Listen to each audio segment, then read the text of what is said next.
Debemos tratar de usar piezas de software que nos minimicen el tener que hacer código y poder dar resultados rápidos. Pero ese es uno de los retos que tenemos.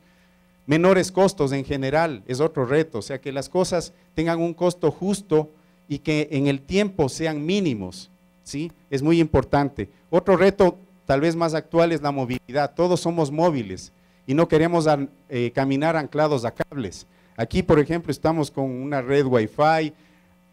Estoy seguro que el 100% de personas de aquí tiene un teléfono celular y hay un porcentaje que será un 10% que tienen 2 teléfonos celulares, ¿sí? Todo el mundo está conectado. Esos son los retos y todo esto debe ser algo seguro, algo que nos garantice que podemos operar de forma segura. Mencionemos tendencias que hay ahora también y que son un reto para la arquitectura, por ejemplo, cloud computing. Cada vez tenemos más proveedores que están ofreciendo servicios en la red. Antes, cuando queríamos tener un correo electrónico, la gente decía, bueno, ¿qué voy a comprar? Me instalo mis servidores, tengo un administrador. Ahora empresas muy grandes están contratando Gmail de Google, ¿sí? ¿Por qué? Porque eso está en la nube, está en algún lado ese servicio y nosotros no necesitamos tener espacio físico, comprar servidores que se nos llenan, tener ataques de virus, etcétera. Simplemente contrato ese servicio y eso cada vez vamos a ver más. Es decir, en nuestras arquitecturas vamos a tener que fijarnos a qué elementos externos me voy a tener que conectar para usarlos. Y van a estar en algún lugar, yo solo necesito conectarme al internet, ese es uno de los temas. El otro es el software como servicios. Este es un tema importante también. Ahora la arquitectura nos permite ofrecer el software como un servicio. En el futuro yo no debería estar pagando por una licencia de un ERP, debería estar pagando por qué servicios le estoy invocando a ese ERP. Y en función de los servicios más usados, debería yo cancelar el valor correspondiente, ¿sí? Y bueno, la movilidad que les mencioné también, son de los retos más importantes, que sé que acá en la universidad lo están manejando. He querido hacer como un punto de orden con esta lámina. Miren lo que nos pasa en las cosas que nosotros construimos. Este es un reporte del año 2009, ojo, es del Standish Group que les llama reporte del caos 2009, caos en el software. Miren la línea de abajo, dice el 24% de los proyectos, esto es en Estados Unidos, son cancelados o nunca utilizados, proyectos de software. 24%, ¿sí? Entonces, miren en los otros, solo el 32% son terminados a tiempo y en presupuesto y el 44% son tardíos o costaron más o no se pudo hacer todo lo que se debía hacer, algo estamos haciendo mal, ¿sí? Y uno de los temas que debemos hacerlo mejor es la arquitectura, el tema que nos está llevando a esta conferencia, ¿no? ¿Qué es arquitectura de software? No les voy a cansar más. Vamos directo a un tema de arquitectura general. También ya hemos hablado algunos temas, yo les diría en general ya cuando vamos a implementar, hemos hablado ya de los temas anteriores, cuando vamos a implementar una arquitectura, primero debemos fijarnos el usuario con qué va a interactuar. ¿Con qué mecanismos? ¿Va a usar el web? ¿Va a usar un celular? ¿Va a ir a un cajero automático? Sí, son los puntos donde entran los usuarios. Pero esos usuarios arrancan procesos. Entonces, esta es la parte de BPM, los flujos de negocio. Pero para que esos procesos funcionen de forma automatizada, necesitamos conectarlos a las aplicaciones. Y la forma ordenada de hacerlo es a través de un bus empresarial de servicio, que también ya lo han definido antes y es algo que lo vamos a usar. Y finalmente, a través de ese bus yo me voy a conectar a las aplicaciones existentes o aplicaciones que estén fuera, aplicaciones de terceros, los que están en la nube, ¿sí? O los servicios que me están brindando otros. Esto es muy importante. Entonces, todos estos elementos me van a permitir a mí tener a mi empresa automatizada y poder poner sensores en diferentes partes para ver cómo estoy operando durante el día o cómo he operado el mes anterior, etcétera, porque puedo poner sensores de cómo están mis procesos, dónde se están quedando, qué servicios son los más invocados, etcétera.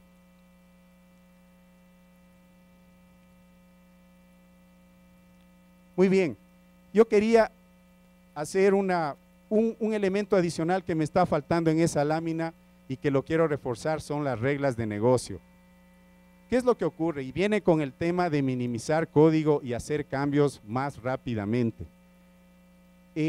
vimos la lámina del Standish Group. Yo creo que a ratos lo que nos está faltando es que en medio de tanto estudio y en medio de tanta teoría y en medio de tanta palabra que se va acuñando, porque también hay proveedores que quieren venderle a alguien algo que no necesariamente necesita, entonces hacen marketing y nos meten nuevos conceptos y nos marean un poquito, pero hay cosas que no debemos perder de vista. Entonces nunca dejen de lado el buen juicio, nunca dejen de lado sumar experiencia, ¿sí? Es decir, pueden ser todas las arquitecturas, todos los nuevos elementos, pero el buen criterio sigue primando. Y en reglas de negocio yo quisiera referirme a eso. Es decir, lo más cambiante de los sistemas es la parte de reglas de negocio, es donde metemos código. Entonces, en muchos casos, y hay casos de implementaciones de arquitectura SOA o de BPM, donde se le promete al usuario toda la flexibilidad del mundo. Usted implementa esto y vea, luego cambia en esta herramienta gráfica su proceso y empieza a funcionar, ¿sí? O cambia la conectividad y listo, ya accede a un tercer servicio que tenemos disponible. Pero las reglas de negocio siguen estando en código o en elementos, reglas muy básicas, en elementos básicos que proveen algunas herramientas, pero las verdaderas reglas de negocio con los que operan las empresas necesitan ser cambiadas permanentemente, y para eso hay un software o hay productos que manejan esas reglas de negocio de la forma más eficiente, y es un elemento que no debemos dejarlo de lado. En función del tiempo vamos a ir a la lámina directamente que nos habla de la arquitectura, cómo se vería con las reglas de negocio, y miren, está aquí, ¿sí? Aquí tenemos las reglas de negocio entre los procesos de negocio y el bus empresarial. Entonces tenemos un nuevo elemento, una nueva capa que debemos prestarle mucha atención.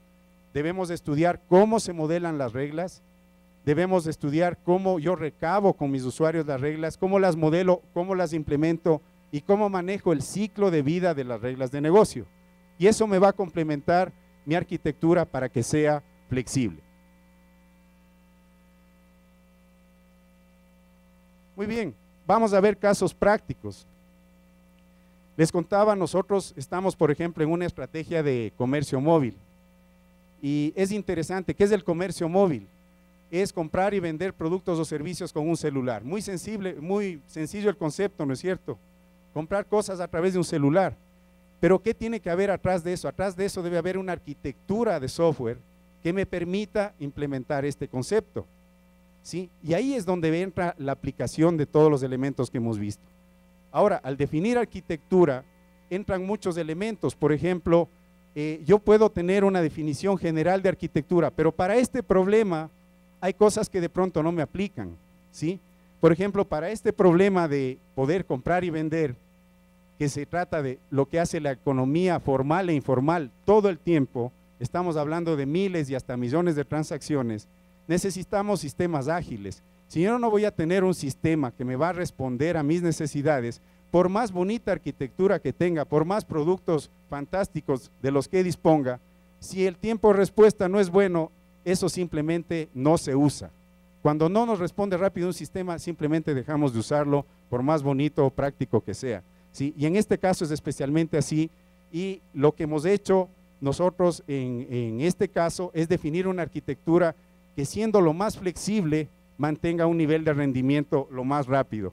Entonces, por ejemplo, en este caso se le da especial atención al canal por el cual entran las transacciones, que puede ser un canal móvil o puede ser otros sistemas, a la orquestación de las transacciones, porque en comercio móvil yo voy a hacer transacciones donde quiero comprar algo. Entonces, para comprar algo yo tengo que pagar, y por otro lado tengo que afectarle al sistema que me está vendiendo en sus inventarios, etcétera. Entonces tengo que afectar a múltiples servidores. Para eso orquesto las transacciones. Y para poder conectarme con cualquier otro elemento necesito filtros de conectividad, ¿sí? Y estos deben ser también extremadamente eficientes. Entonces, estos son el tipo de retos que enfrentamos al definir las arquitecturas, ¿sí? Y ya que hablábamos de arquitecturas, aquí trata de ser un gráfico tridimensional que nos está mostrando cómo se vería mi arquitectura. Aquí están mis aplicaciones y en el medio un elemento orquestador de todas esas transacciones que habla con todos mis canales y habla con todos mis proveedores de servicios, ¿sí? Es decir, para poder manejar los nuevos conceptos, las nuevas tendencias, yo necesito una arquitectura flexible, necesito middlewares que me permitan manejar estas necesidades, ¿no? Aquí tengo otro caso que quería mencionarles también, un caso práctico muy reciente. Ustedes han visto que ahora se lanzó la portabilidad numérica, ¿sí? Ya pueden ustedes ir a una operadora y decirle, por ejemplo, si están en Porta y quieren cambiarse a Movistar, van a Movistar y le dicen, yo quiero cambiar y mantener mi número. Eso no se podía antes, eso se puede desde el 12 de octubre por ley, ¿sí? El Estado dio 6 meses para eso. Entonces, ¿qué enfrentaron las compañías? Las compañías están enfrentando el tema, primero tuvieron que modificar muchísimo sus sistemas porque no estaban previstos para poder manejar estos teléfonos. O sea, antes dieron, por ejemplo, la serie del 1 al 1 millón era de Movistar, del 1 millón 1 al 2 millones era de Porta, pero ahora les va a entrar en los sistemas a Movistar, le va a entrar el número 2 millones que era de Porta, le va a entrar a su sistema, y los sistemas manejaban rangos, no manejaban números únicos. Entonces ya se imaginarán, hubo muchos cambios. Otro tema es que por ley tienen que en 48 horas darle una respuesta al usuario sobre su aplicación de migración. Entonces eso entre otras cosas. Entonces nosotros conjuntamente con el cliente analizamos ese problema y definimos una arquitectura que permita primero hacerlo en corto plazo, por el corto plazo que dio el gobierno para implementar esto, y que además sea eficiente y lo más automático posible el proceso de aplicación a la migración. Entonces ahí usamos conceptos como, por ejemplo, usar múltiples canales de entrada, ¿sí? El vendedor que quiere, que está frente a su cliente y que quiere aplicar para la portabilidad o para una nueva línea, puede disponer del internet a través de un portal o puede enviar un mensaje SMS para que arranque esa aplicación. El cliente con cédula tal quiere migrar el número tal a un plan de $50. Eso envía por SMS y el sistema automáticamente tiene que ir a buscar en burós de crédito si es que ese número está robado, catalogado como robado o no, tiene que hacerlo automáticamente. Si es que en el buró de crédito le dicen debe validar internamente, no le podemos decir que puede darle ese crédito, entonces va a un proceso de autorización manual, etcétera, y para todo eso tenemos un BPM, para manejar las reglas con las cuales puede aceptar o rechazar esa aplicación. Tenemos la capa de reglas de negocio, y para poder conectarme con esos elementos externos que le digo, el buró de crédito, las listas negras de teléfonos que no pueden ser comercializados nuevamente, ¿sí?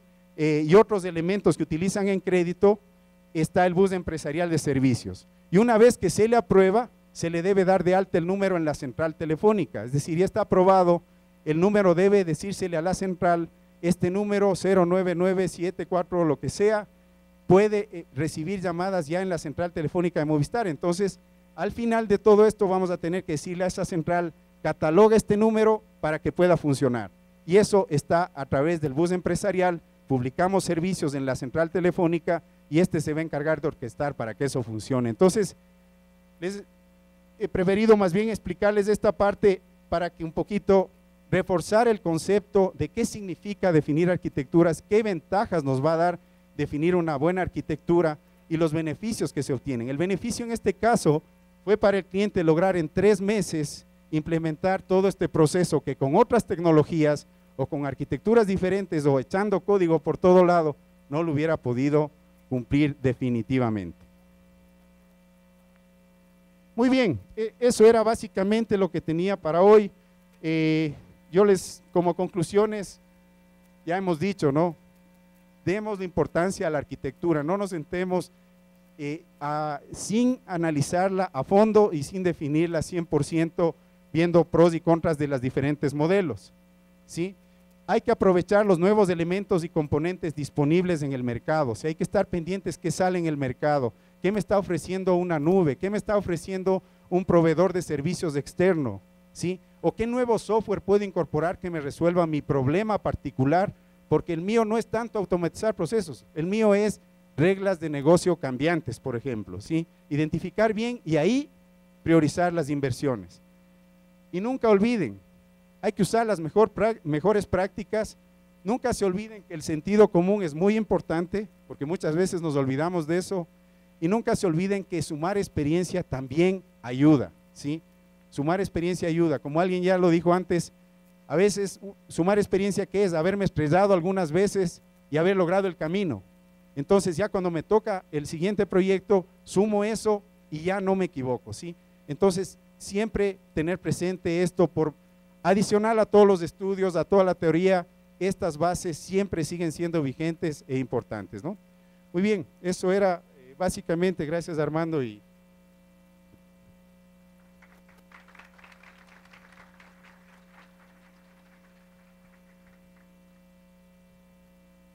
bueno, para continuar con las exposiciones, nos acompaña Paul Gómez, él es matemático de la Escuela Politécnica Nacional, con una maestría en San Francisco de Quito en Matemática Aplicada a Finanzas. Es además un consultor independiente, ha trabajado en Object-Q, en Maquila de Software, en Microsoft Consulting Services, en Banco del Pichincha y actualmente está en Tata Consulting Services.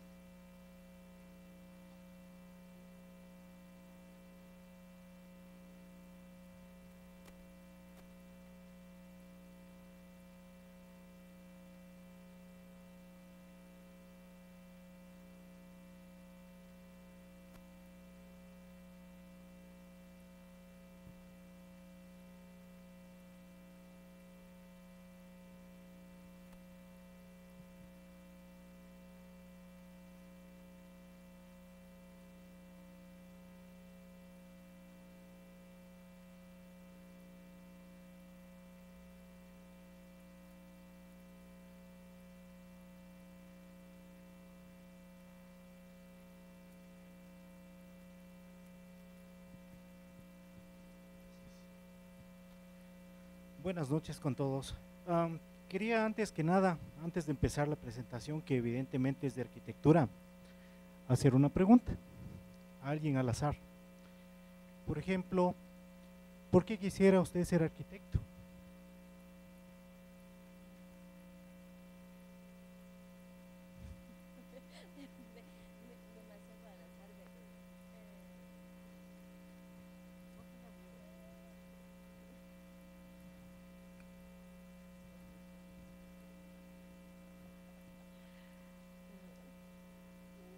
O sea, la gente que estamos metida dentro de, o sea, en el caso que estuviéramos metidos dentro de desarrollar software, yo creo que el aprender a modelar un sistema, el conocer la importancia de lo que emplea, saber la arquitectura del software es lo fundamental para que ese sistema pueda funcionar, ¿no?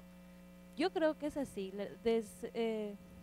la arquitectura es la parte principal para que luego el sistema pues no pueda fallar, ¿no? Es como los puntales de una casa, se puede decir. Entonces yo creo que por eso sería importante. Muchas gracias por su participación. Vamos a ver si es que al final de esta presentación nos va a contar lo mismo o si cambia de opinión.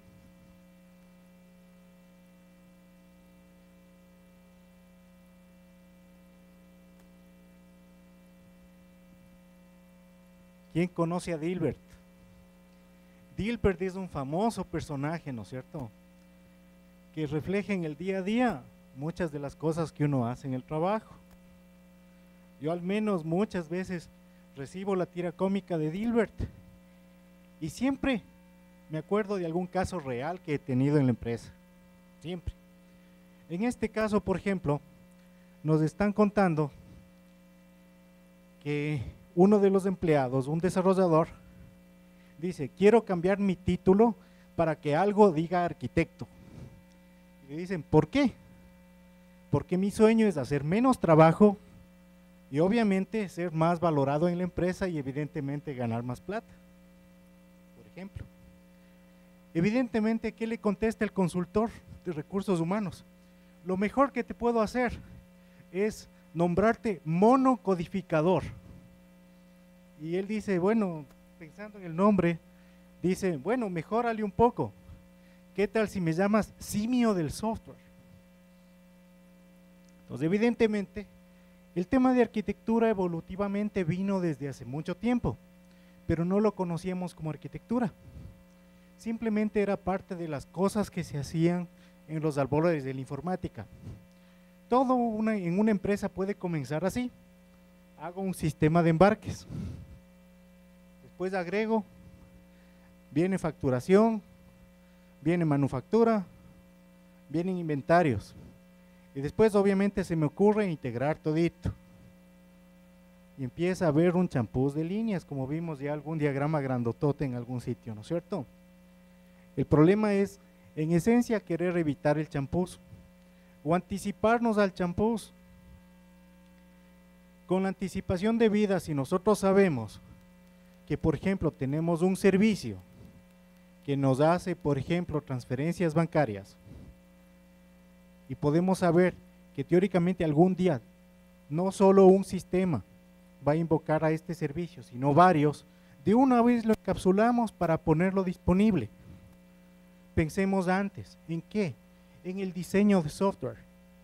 Pensando un poco más, la arquitectura de software principalmente es diseño. Toda arquitectura es diseño, pero no todo diseño es arquitectura. Arquitectura es, podríamos decir, el diseño más general. Es una parte del proceso de diseño, pero es la parte más abstracta, más abierta. La arquitectura, ¿qué debe también preocuparse? Miren de esto, enfocarse en temas que son imposibles de cambiar cuando el sistema ya está construido. Por ejemplo, nos olvidamos de que el sistema necesita tener auditoría. ¿Qué hacemos cuando ya está construido? A cambiar el código como locos en todo lado. Entonces hay que pensar en que debo tener un módulo de auditoría, por ejemplo, previamente a incluso escribir la primera línea de código. Acuérdense una cosa, ¿no? El arquitecto debe pensar en ciertos atributos de calidad, la seguridad del aplicativo, el rendimiento.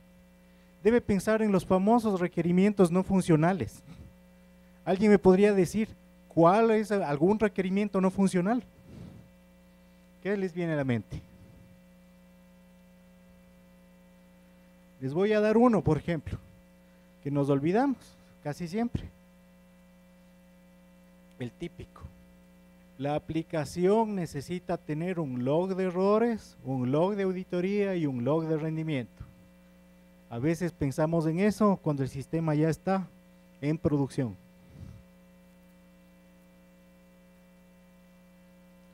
Por otro lado, la arquitectura fundamentalmente, ya que hemos hablado de cajitas, de líneas, de a veces de UML, diseño, etcétera, tenemos que pensar que es una descomposición en componentes, módulos y subsistemas. Hay que pensar de lo más general a lo más particular, pero el momento en que ya tenemos identificado lo particular, debemos ir de regreso y decir, ¿qué cosas particulares puedo reutilizar, exponer como servicios en mi sistema? Porque si es que no hacemos el ejercicio de bajar al detalle y después regresar en la etapa de diseño, cometemos el error de que hacemos cosas que no son desacopladas y después no las podemos reutilizar. Y nos toca hacer la típica, la que se llama en programación la herencia de editor. O sea, copy y paste. Y después móchale lo que no necesites. Entonces obviamente hay que acordarse, la arquitectura define los interfaces entre componentes, las responsabilidades que ya se había conversado hace un rato, qué debo hacer con un componente, cómo se va a comunicar este componente hacia el mundo exterior, cómo le van a llamar. Tenemos que pensar en la comunicación y dependencias. Por ejemplo, si yo tengo dos componentes, ¿qué voy a enviar entre un componente y el otro? Voy a enviar una petición de red, un socket TCP/IP, una trama plana, voy a enviar XML, voy a exponerlo como web service. ¿Cómo voy a comunicarme? Y finalmente, las responsabilidades y preocupaciones de cada servicio, cada componente deben estar claramente definidas. Si no defino bien, acabo haciendo componentes que hacen… ¿Aló? Allá. Los componentes hacen como el pato, ¿no es cierto?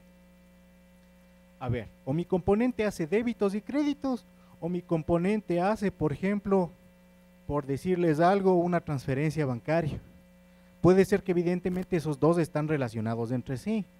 El componente que hace transferencias bancarias va a necesitar llamar al componente que hace débito y crédito en una cuenta. Pero evidentemente tengo que estar de acuerdo para que los dos componentes puedan conversar entre sí. Aquí, por ejemplo, muestro algo que hay que acordarse. No sé si ustedes se han acordado de los famosos patrones de diseño, el UML. Aquí tengo algunos ejemplos. Acuérdense que todas estas vistas sirven para propósitos diferentes y para audiencias diferentes. No hay que mezclar. Por ejemplo, un diseñador o un analista necesita la lógica para sus componentes.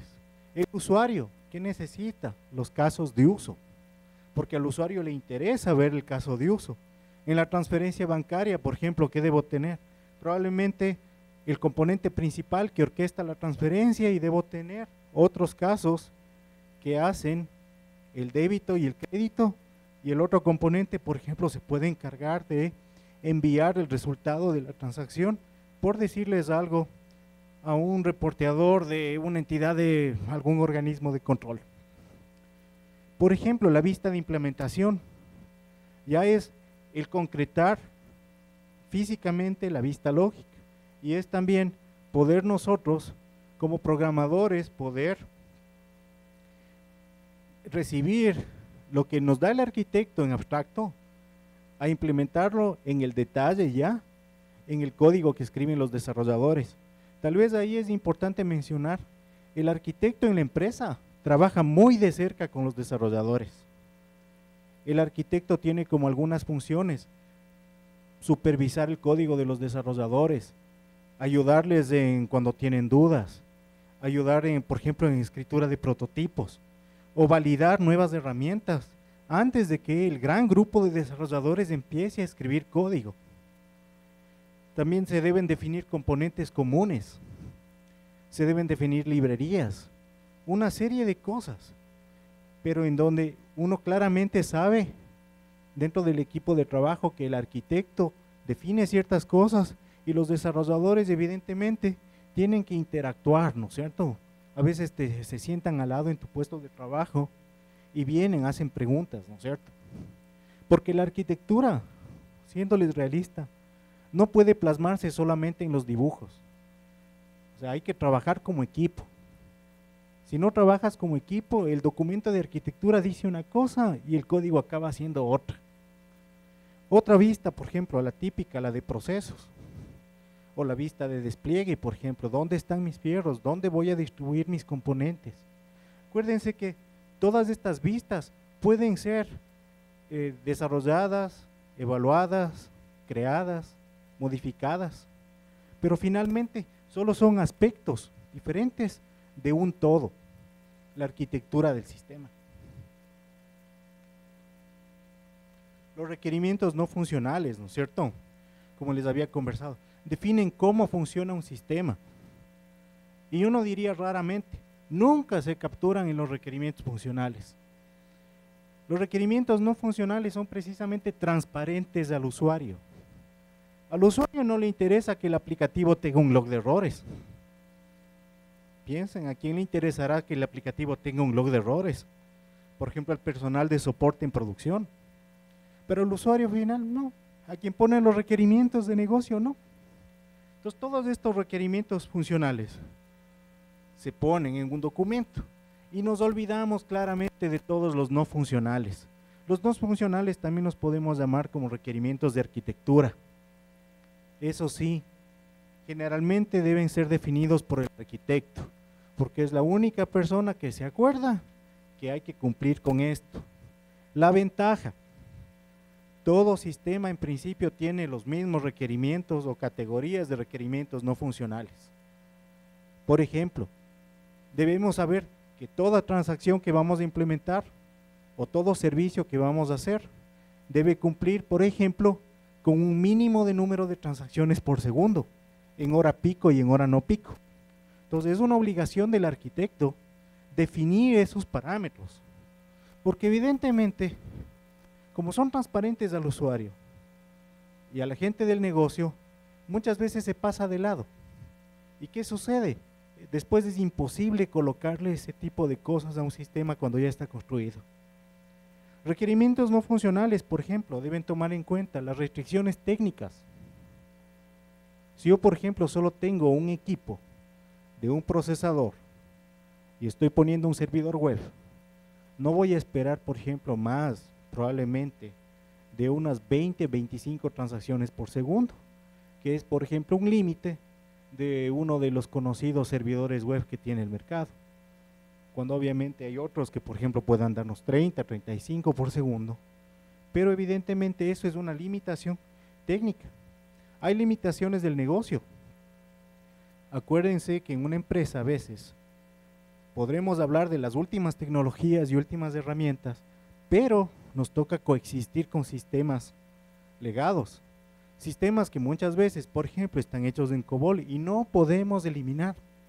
Acuérdense que hay limitaciones de negocio, hay restricciones, hay características que, por ejemplo, debemos respetar. ¿Qué tal si, por ejemplo, el gobierno nos cambia, por decirles algo, el impuesto a la salida de divisas? Nuestro software debe tomar en cuenta ese cambio para poder ser flexible. Deberíamos tener de pronto un componente que nos calcula el impuesto a la salida de divisas. Y obviamente hay que pensar en los atributos de calidad. No solo es rendimiento, es escalabilidad, es también estabilidad, facilidad de mantenimiento, facilidad de portabilidad a otras plataformas, facilidad de migración, etc. Ahora, finalmente digo yo, una de las cosas principales que debe hacer el arquitecto es, por ejemplo, reducir el riesgo en la implementación de un sistema. Como ya se había mencionado algún rato, los cimientos deben estar construidos de una forma conocida. El arquitecto debe utilizar patrones de diseño ya probados. Acuérdense que finalmente no estamos inventando la rueda. Los mismos problemas de desarrollo de software a los que nos enfrentamos muy probablemente ya han sido resueltos en otros países del mundo por otras personas y debemos aprender de esas experiencias y utilizar patrones de diseño ya probados. Si yo sé, por ejemplo, comentándoles de un patrón de diseño de software convencional, si yo sé que algo ya debe funcionar como un singleton, yo ya sé cómo programar un singleton. No me voy a inventar una nueva manera de hacer un singleton. A propósito, ¿qué es singleton? A ver, ¿alguien se acuerda?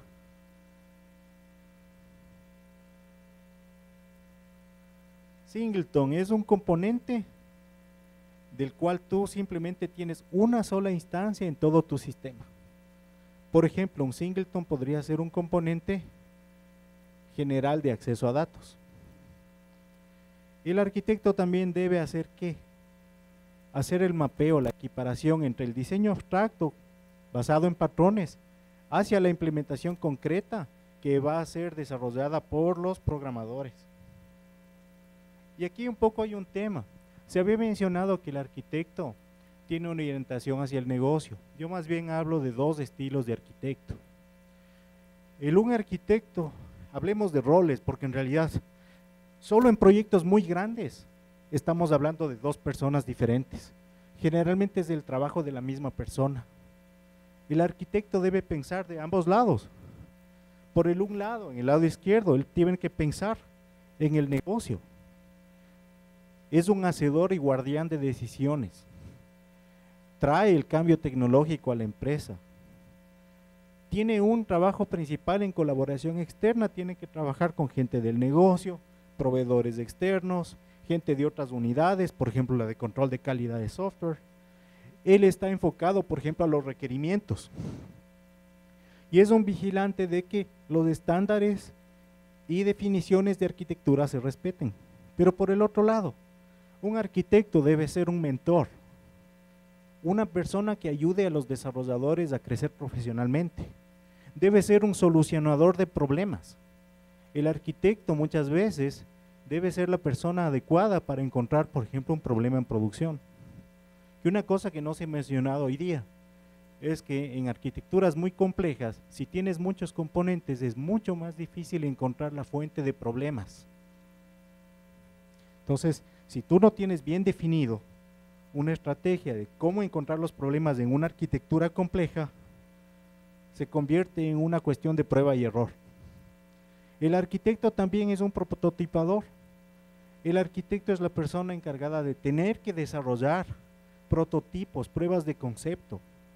Si nosotros implementamos nuevas herramientas, nuevos lenguajes, nuevas tecnologías, antes de que se masifique la programación en la empresa, se debe evaluar la herramienta, se debe hacer pruebas de concepto y decidir y definir cuándo es adecuada una cierta arquitectura, cuándo es adecuada una cierta herramienta, un cierto producto o una cierta plataforma. El arquitecto tiene también ahí una colaboración interna al equipo de trabajo. Como yo les dije, trabaja mucho con los desarrolladores. Y el arquitecto también se debe enfocar al código. Si ustedes ven, son dos vistas diametralmente opuestas, pero el arquitecto debe poder manejar los dos roles fácilmente. Eso es todo por la presentación. No sé si tienen dudas, cualquier cosa, me imagino que todavía tenemos un tiempito para preguntas. Gracias.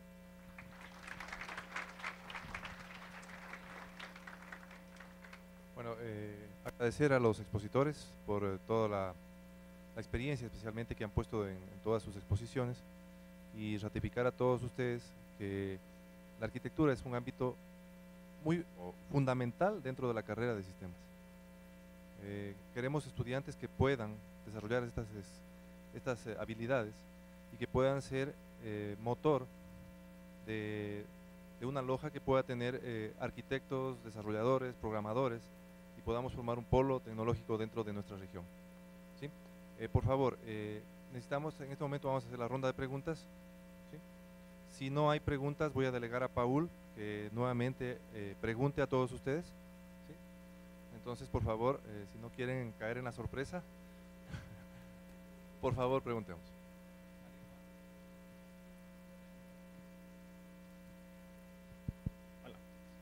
Sí, en primer lugar, una felicitación a todos. Mi pregunta va orientada a si poseemos alguna herramienta que nos permita simular toda una arquitectura de negocios para poder tener un poco más de certeza al momento que se desarrolle una arquitectura.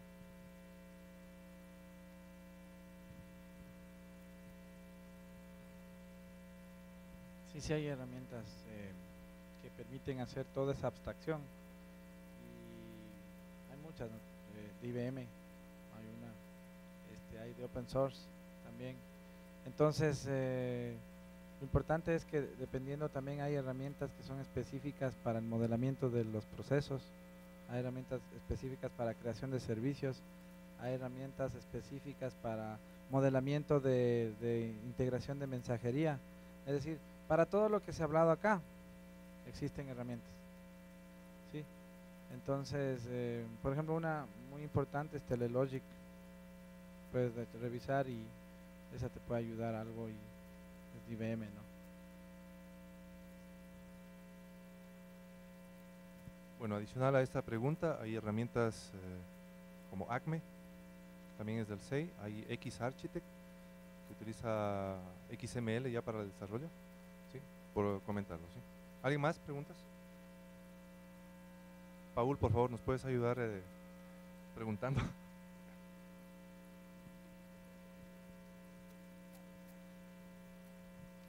Bueno, les agradezco también por la exposición y para cualquiera.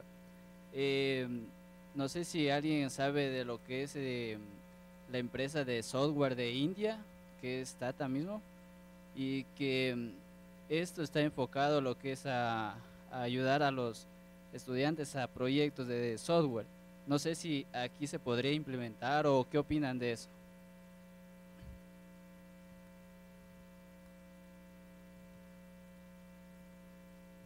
Gracias. En realidad prácticamente la pregunta va dirigida a mí porque precisamente soy coordinador de la unidad de arquitectura en Tata. Básicamente, yo creo que hay unas par de cosas bien interesantes ahí. Una, por ejemplo, una experiencia puntual que estoy teniendo ahorita es de un proyecto que tenemos de microcrédito. No sé si habían visto que recientemente ganó un premio Nobel el tema de microcrédito, las finanzas populares, ¿no es cierto?, las cooperativas, etcétera. Y ese proyecto, por ejemplo, está tratando de fomentar aquí un modelo para participación de las cooperativas de rurales, por ejemplo, o cooperativas de ahorro y crédito, y colocarlas dentro de un modelo de servicios. Eso, por ejemplo, fue un caso interesante, creo yo, porque estamos tratando de aprovechar experiencias de otros países en el nuestro. Ahora, fundamentalmente, por ejemplo, en Tata, tenemos en el Departamento de Recursos Humanos una serie de iniciativas, por ejemplo, en donde el personal puede hacer pasantías, por ejemplo, y puede ingresar a la empresa, adquirir experiencia laboral real, mientras hace su pasantía, puede evidentemente, si termina el periodo de pasantía, decidir permanecer en la empresa o tratar, por ejemplo, de usar esa experiencia para ingresar al mundo laboral en otros sitios. Creo yo que tal vez es valedero implementar este tipo de modelos que están usándose en otros países hacia el Ecuador. Gracias.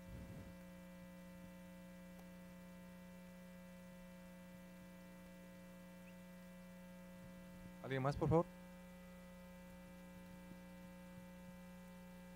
Buenas noches y felicitar a todas las exposiciones que se dieron el día de hoy en la tarde. Mi pregunta va enfocada a si es que hay alguna forma, alguna metodología para poder evitar que los cambios que se den a futuro no impliquen o no tengan una gran implicación en la arquitectura ya planteada de un sistema.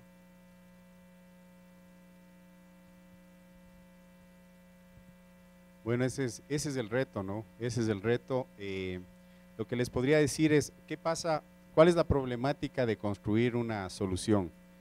Una solución se basa su construcción en cómo funcionaba antes, cómo quiere el usuario que funcione en base a los requerimientos actuales, qué necesidades tiene el usuario hacia el futuro, de lo que él conoce, de lo que va a ser el futuro ahora. Pero ¿cuál es el verdadero problema? El verdadero problema es, más allá del futuro, las cosas que no sabe el usuario y que no nos la puede decir, porque no las conoce. Entonces, siempre hay una parte de incertidumbre cuando vamos a implementar una solución y por ende para definir una arquitectura. Entonces, lo que debemos usar es el mejor criterio, por ejemplo, qué ha ocurrido en el pasado y cuáles son las necesidades, qué tan cambiantes han sido qué elementos, ¿sí? Qué tendencias hay y qué va a usar en el futuro, qué necesidades tiene en el futuro. Por ejemplo, ahora no necesito tener un portal para los celulares o no necesito tener esa conectividad, pero es estratégico en el futuro, o sea, necesito múltiples canales. O mi historia ha sido que estas reglas de negocio han sido las más cambiantes, ¿sí? Y cambian de una forma que no es tan predecible, entonces por más esfuerzos que haga yo en tratar de modelar las reglas o de usar algo sencillo, un motor sencillo de reglas, no lo voy a poder hacer. Entonces tal vez ahí me aplica invertir en un motor de reglas genérico que me dé esa flexibilidad, ¿sí? O mis procesos de autorización son muy cambiantes, entonces tal vez sí me amerita un BPM más robusto. Entonces todo va dependiendo y hay que usar el mejor criterio para definir qué herramientas son las más apropiadas.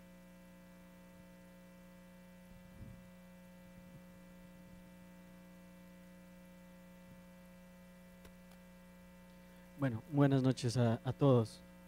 Mi pregunta va un poco más enfocada a la parte de su experiencia.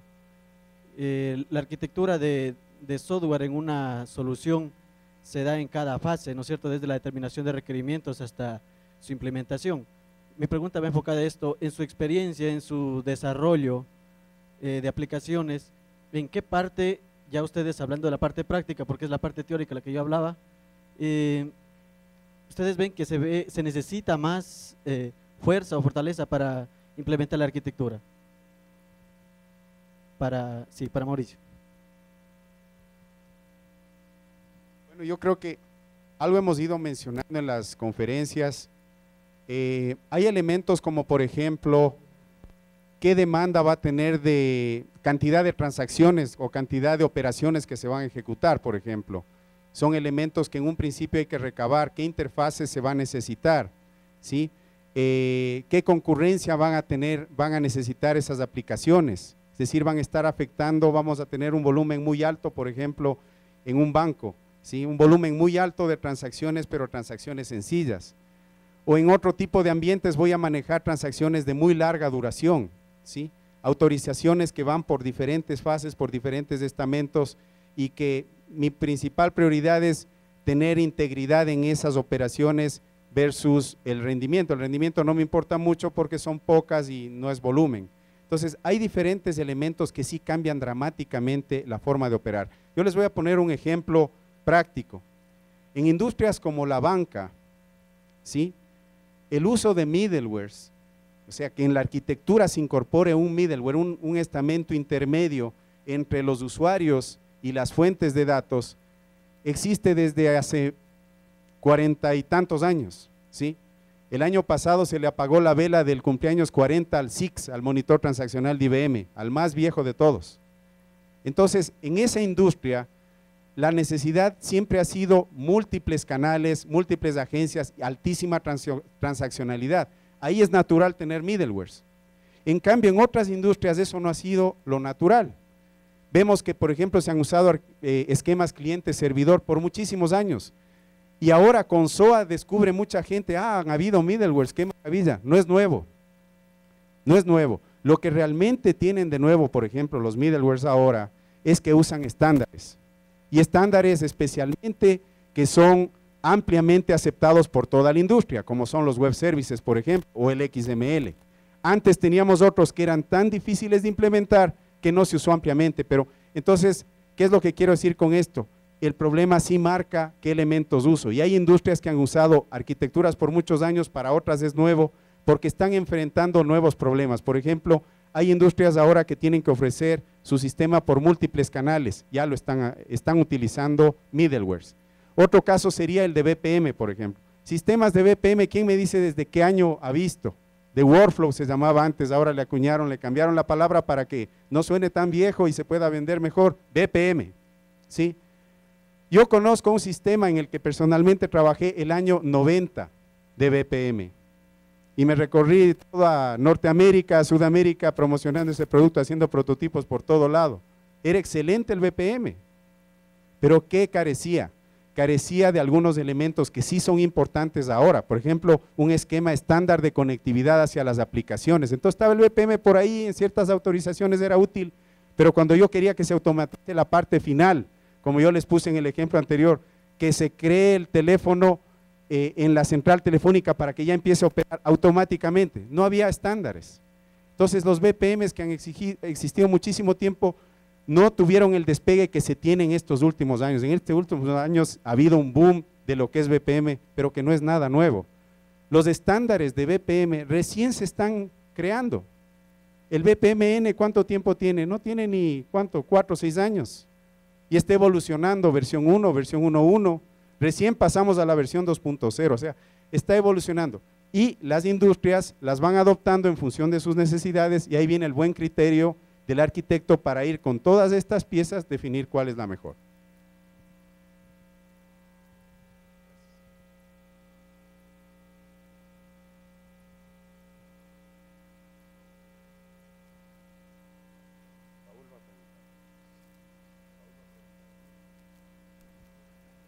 Bueno, una pregunta y que va enfocada y dirigida también a los estudiantes. ¿Cuál es la demanda de arquitectos de software que ustedes ven, especialmente en Quito, como empresa de desarrollo de software?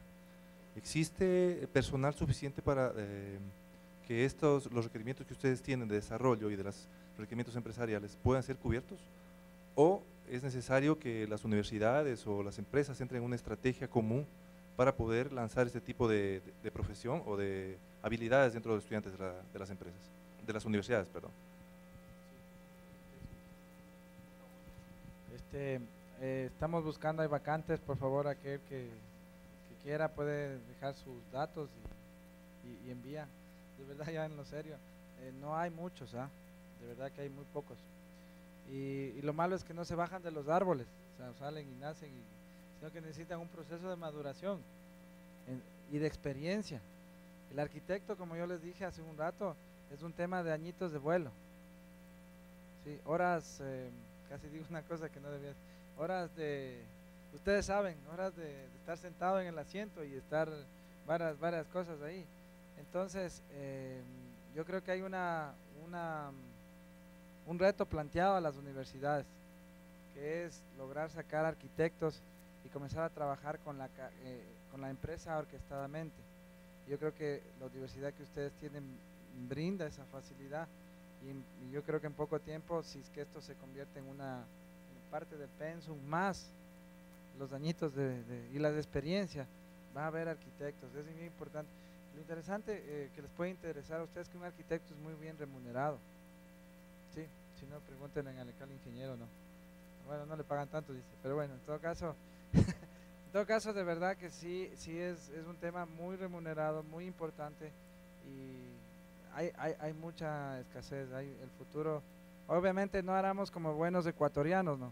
Coge un arquitecto y toditos arquitectos, ¿sí? Entonces hay que ser, ¿yo para qué sirvo?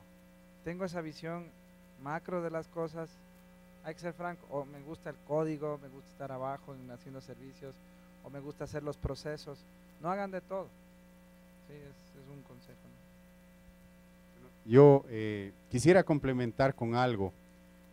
Miren, yo creo que oportunidades, la pregunta específica es de arquitectura, pero yo diría oportunidades en software las hay en el país y muchas, ¿sí? Yo he visto más bien con preocupación que el número de egresados de las facultades de sistemas está decreciendo. Por ende, estadísticamente el número de posibles arquitectos está decreciendo. Cuando es una profesión más bien que nos brinda todas las oportunidades para un país como el nuestro. Nosotros difícilmente vamos a crear el televisor último modelo, ¿no es cierto? Máximo podríamos ensamblar trayendo piezas de Taiwán, pero en software podemos crear 100%.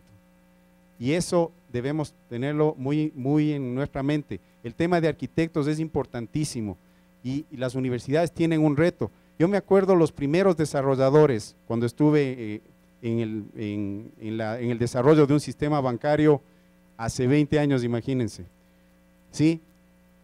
No tenían la menor idea de lo que es un middleware, ni siquiera de lo que es una base de datos, ¿sí? Algunos de suerte habían manejado un sistema de archivos y la mayoría habían desarrollado programas que solo se ejecutaban en memoria, un algoritmo de un Monte Carlo, de pilas, colas, etcétera, ¿sí? Esa era la realidad.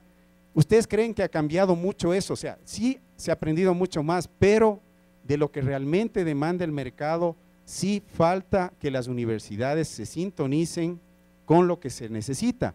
Y yo creo que este evento y este esfuerzo del que está haciendo la universidad, yo creo que es muy bueno porque realmente está tratando de dar un mensaje de qué necesita, qué se necesita, ¿sí? Y en función de eso dar una respuesta. Yo creo que ahí tenemos un gran reto para las universidades que respondan a las reales necesidades y no se queden en generar simplemente o muy generalistas o demasiado especializados en cosas que después no se van a utilizar durante la carrera.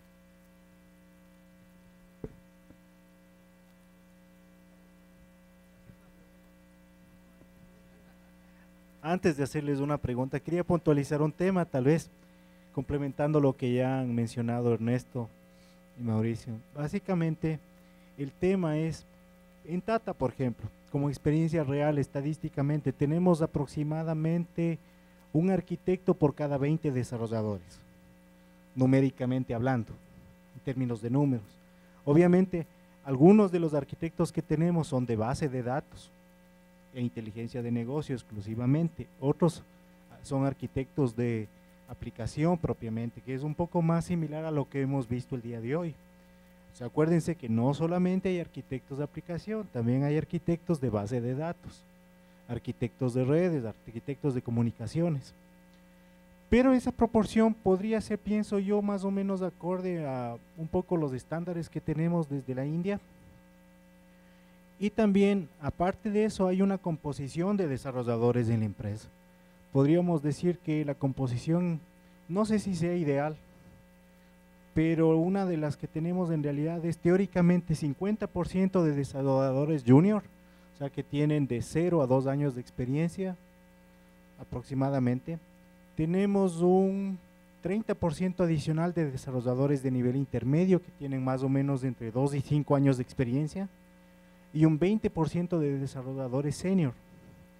Y ahí les diría yo, para ser arquitecto obligadamente hay que madurar hasta ser por lo menos un arquitecto senior, un desarrollador senior, perdón. Ese es el problema, como decíamos, no sale del árbol, o sea, eso toma tiempo. ¿Por qué toma tiempo? Por una razón, ahí tal vez es donde puede entrar a la universidad para la formación de arquitectos. El arquitecto necesita primero tener muy buenas bases sólidas en estructuras de datos, algoritmos. Necesita una muy buena base teórica y práctica en lo que es patrones de diseño, que eso es probablemente una de las cosas que yo he notado falta bastante en los desarrolladores que tenemos en la empresa. O sea, necesitamos más fortalecer esa falencia. Tal vez otra de las falencias es que nos falla mucho una fase, la fase del diseño. Queremos, ni bien tenemos terminada la lista de requerimientos, enseguida sentarnos a escribir código. Y eso es fatal. O sea, hay que sentarse para diseñar la aplicación. Si no te sientas para diseñar como desarrollador, peor como arquitecto. O sea, si tú como arquitecto no te das el tiempo para diseñar bien el aplicativo, olvídate, eso no va a salir ni va a funcionar.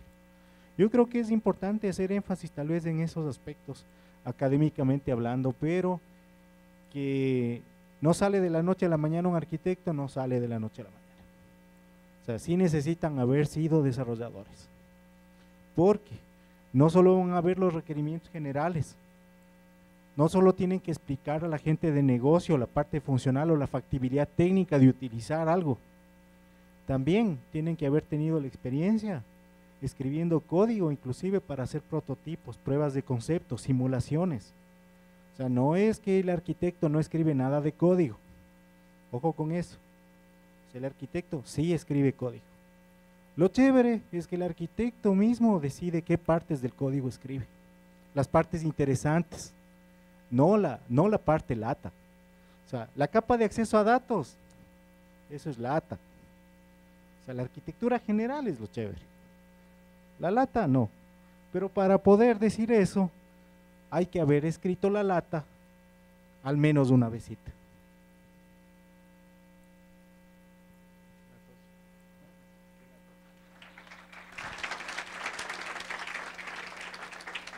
Bueno, agradecemos a, la última.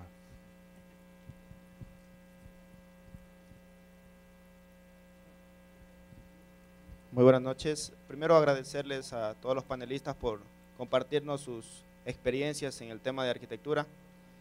Luego, bueno, mi pregunta va enfocada, se ha hablado mucho acerca de los procesos en el desarrollo y en la arquitectura, en la definición de una arquitectura. Mi pregunta va enfocada a cuáles son las consideraciones que se deben tener en cuenta para poder definir los procesos. ¿El arquitecto necesariamente debe estar involucrado en la definición de los procesos del negocio o los puede ver de una forma aislada y simplemente limitarse a las definiciones del negocio?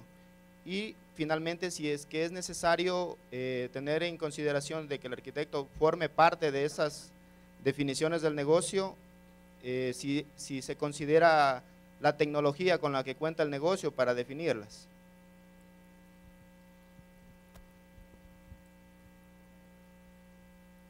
Sí, bueno, contestando tu pregunta, realmente el arquitecto tiene que estar en pleno conocimiento del negocio. Realmente no vas a encontrar posiblemente un arquitecto que esté en el negocio. Si fuese así, pues realmente llegaríamos a tener mejores resultados. Pero realmente el arquitecto tiene que estar pegado al negocio para conocer al final lo que se quiere obtener como resultado, ¿sí? Porque obviamente si solamente te basas en cierta información muy superficial, pues al final no se va a poder definir una arquitectura pues sólida para lo que se intenta cubrir como solución.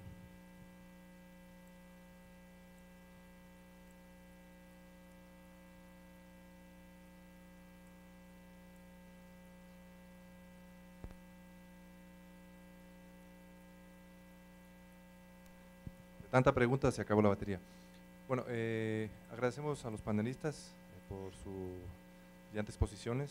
En este momento el director de escuela va a hacer la clausura del evento iSummit y agradecemos a todos por haber apoyado esta iniciativa. Bueno, muchas gracias a ustedes, ha sido una buena forma de cerrar el iSummit.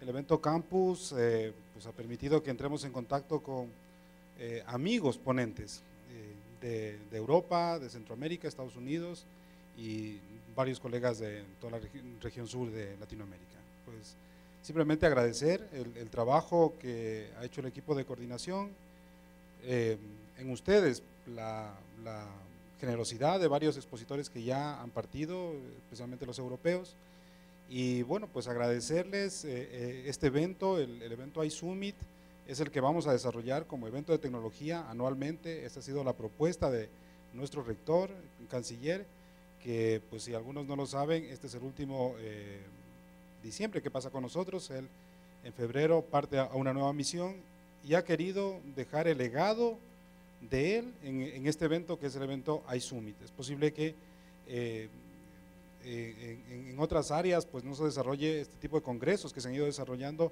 a lo largo de estos años que él ha estado presidiendo la universidad, y entonces nos ha delegado a Carlos Correa, a Álvaro Castillo en el Valle Tecnológico, a Juan Carlos Torres y a muchos de nosotros que hemos empezado el tema tecnológico en la UTPL, el iniciar algo que me parece que en el país no contamos. Tenemos eventos de fierros, entonces vemos beats mezclados a veces hasta con lavadoras y bueno, está bien, pero un evento de tecnología que queremos empezar así a nivel grande, pues no lo ha habido, y hay una fecha próxima para este nuevo iSummit 2010, sería entre el 10 de octubre aproximadamente. Estamos empezando con contactos, tenemos las posibilidades de traer gente de muy alto nivel. Pues ahora mismo Paul Mocapetrix fue uno de los creo que pues más relevantes que hemos tenido como participantes del evento. Mike igual, y el próximo año tenemos ya una lista de personalidades a nivel internacional y personalidades a nivel nacional que vamos a trabajar. Pues nada más agradecer e invitarles a relajarnos el día de mañana. Me imagino que Mauricio no se va a quedar, ¿no? Estos son conferencias preparadas. Para el día de mañana hemos organizado las desconferencias. Queremos cerrar el año en el tema de web social y tecnología en general con un Barcamp. El último Barcamp de Ecuador se va a desarrollar en Loja. Quiero comentar que Loja en esto ha tenido una tradición, aunque bueno, uno cuando pues a lo mejor está metido en las aulas universitarias, digamos, puede que no lo vea, ¿no? Pero el tema de Barcamps, aunque no con ese nombre, lo arrancamos en el 2007, juntamos 150 personas aquí en estas instalaciones. Ahora hemos dado un paso, pues de las 150 personas en el primer Barcamp, las 100 eran de aquí y ahora pues es al revés, hay mucha gente de fuera. Queremos que se inscriban y puedan participar de esta desconferencia. ¿Qué significa desconferencia? Que los desconferenciantes, que seríamos todos y cada uno de nosotros, y que queremos comunicar, aprender, conectar, propongamos un tema que queremos discutir en torno a la tecnología. Ahora mismo, de fuera, solamente de fuera hay 120 que están proponiendo trabajar, entonces quedan invitados y pues nada más. Buenas noches y gracias, ¿no?